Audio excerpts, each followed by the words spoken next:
Hello guys, अस्सलाम वालेकुम। क्या हाल है आप सबके? उम्मीद करती हूँ आप सब खैरियत से होंगे।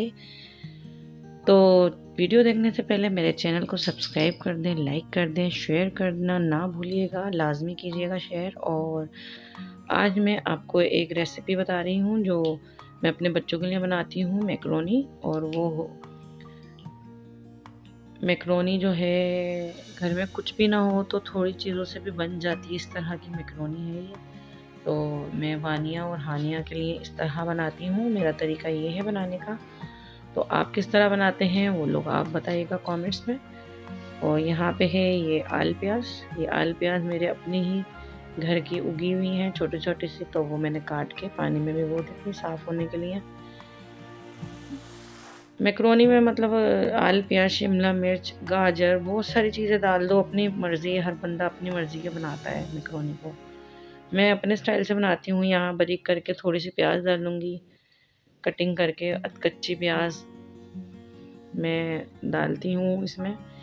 और यहाँ पे मैंने ये दोनों चीज़ें भिगो दी हैं बदबू मारने के लिए। और यहाँ आलू प्याज और प्याज की कटिंग कर दी है।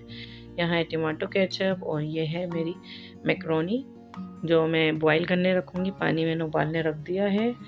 तो यहाँ पानी बॉईल हो रहा है, इतनी देर में कटिंग करके मैं शिमला मिर्च भी मैंने काट ली है। तो ये सब चीज़ें मेरी हो गई हैं रेडी।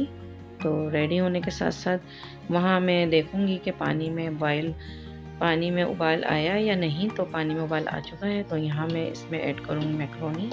और हल्का सा ऑयल मैंने ऐड कर दिया है जिससे मैक्रोनी चिपकती नहीं है, अलग अलग रहती है। तो यहाँ मुझे छोटे साइज़ की मिलती जो लेने गए थे सौदे में, तो उन्होंने बहुत छोटे साइज़ की दी थी मैक्रोनी। तो बड़े साइज़ की जो होती है वो सही रहती है। तो ये थोड़ी ज़्यादा डालनी पड़ रही है।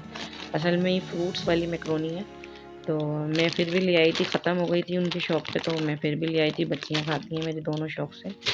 तो यहाँ पे ये मैक्रोनी मैंने इसमें बॉईल करने रख दी है। तो इतनी देर में मेरी मैक्रोनी बॉईल होगी तो मैं यहाँ चेक करूँगी कि हुई या नहीं। अभी थोड़ी कसर बाकी है इसमें, क्योंकि ये कचकची सी होती है तो मैं थोड़ी ज़्यादा गलाती हूँ। मुझे ये कचकचापन इसका जो होता है वो अच्छा नहीं लगता। यहाँ मेरी सारी चीज़ें रेडी हैं। सोया सॉस, चिल्ली सॉस, ये चीज़ें भी मैंने निकाल ली थी अपनी फ्रिज में से। तो यहाँ पे मैं आपको दिखाऊंगी सोया सॉस और चिल्ली सॉस। तो यहाँ मेरी मैक्रोनी हो गई है, गल गई है मतलब। तो मैं यहाँ पे इसको चेक करके बस के चूल्हे को बंद कर दूँगी और इसको मैं छन्ने में छान लूँगी। और छन्ने में छानने के बाद मैं इसको साइड पे रख दूँगी। देखें बिखरी हुई है बिल्कुल और ये गल भी चुकी है। ये ऑयल ऐड करने से बहुत अच्छी बनती है। तो ये मैंने साइड पे इसको निकाल के रख दिया। एक तरफ मैं लूँगी फ्राई पैन में मैं डालूँगी 2 से 3 या 4, जैसा अपना खाएं उस हिसाब से 3 से 4 चम्मच ऑयल या घी, जो भी आप डालना चाहें।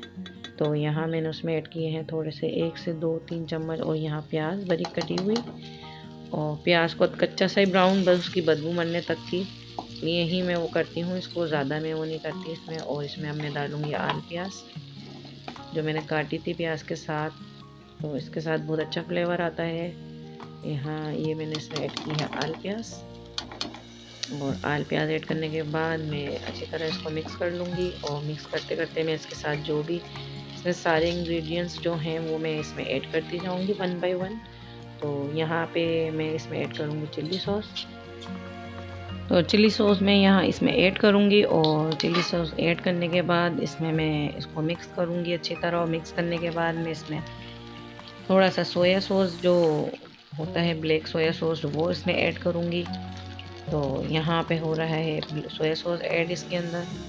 और जो सारी चीज़ें डलती हैं वही होती हैं, बस मैं थोड़े स्पाइसी कम बनाती हूँ बच्चियों की वजह से। और यहाँ पे सॉल्ट ऐड करूँगी मैं इसमें, सॉल्ट और केचप। अभी फ़िलहाल मैंने केचप इसमें ऐड किया है। और उसके बाद टमाटो केचप, ताकि इसकी जो ग्रेवी है वो बन जाए। और बाद लोग ऊपर से डाल के खाते हैं, हम तो ऊपर से भी डाल के खाते हैं, उसमें भी मिलाते हैं। तो यहाँ मैंने टमाटो केचप इसमें ऐड कर दिया और इसकी ग्रेवी अच्छी खासी बन गई है। और यहाँ मैं सॉल्ट ऐड करूँगी इसके अंदर, ब्लैक पेपर। और इसमें हरी मिर्चें बारीक कटी हुई वो डालूँगी, क्योंकि लाल मिर्च कम ही डालती हूँ तो हरी मिर्चों का फ्लेवर अच्छा आ जाता है। तो यहाँ पे मैंने इसमें करी है हरी मिर्चें ऐड। और ये हो गई हमारी इसकी ग्रेवी रेडी। और यहाँ हम साथ में इसके डालेंगे मैक्रोनी, और मैक्रोनी को हम इसमें अच्छी तरह मिक्स करेंगे, अच्छी तरह मिक्स कर लेंगे ताकि इसमें अच्छी तरह एग्जॉस्ट हो जाए। तो यहाँ पे मैक्रोनी मिक्स हो रही है, तो हम इसको अच्छी तरह मिला के, और ये काफ़ी यमी बनती है। और यहाँ शिमला मिर्च हम इसमें ऐड करेंगे। शिमला मिर्च बारीक काट ली थी मैंने, तो शिमला मिर्च लास्ट में ऐड करके दम पे छोड़ देती हूँ, क्योंकि वो बिल्कुल क्रिस्पी सी रहती है तो वो अच्छी लगती है। तो ये हो गई मेरी स्पाइसी जूसी सी मैक्रोनी रेडी। और इसमें बहुत मिर्चें नहीं हैं, ये छोटे बच्चों के लिए बेस्ट है। और मैं इसमें चिकन भी ऐड कर सकती थी, लेकिन वो उसमें टाइम लगता, तो बच्चों ने अभी खाना था, तो मैंने इसलिए अभी फटाफट झटपट वाली मैक्रोनी बनाई है। तो ये थी मेरी छोटी सी रेसिपी मैक्रोनी की। आई होप कि आपको गाइस पसंद आई होगी। तो कमेंट्स करें, लाइक करें, शेयर करें, और शेयर करना लाजमी कीजिएगा, ना भूलिएगा, और कमेंट्स भी कीजिएगा बिल्कुल।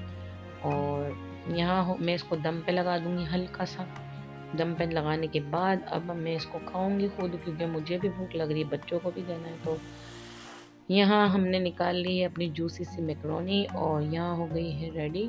और बस अब हम इसको एंजॉय करेंगे। आप भी आ जाएं हमारे साथ। आई होप कि आपको पसंद आई होगी ये।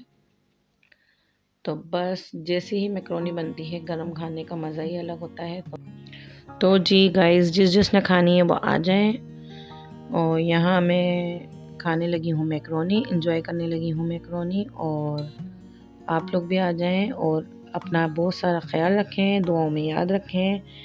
ओके जी, अल्लाह हाफिज़, बाय बाय, ख्याल रखें, खुदा हाफिज़।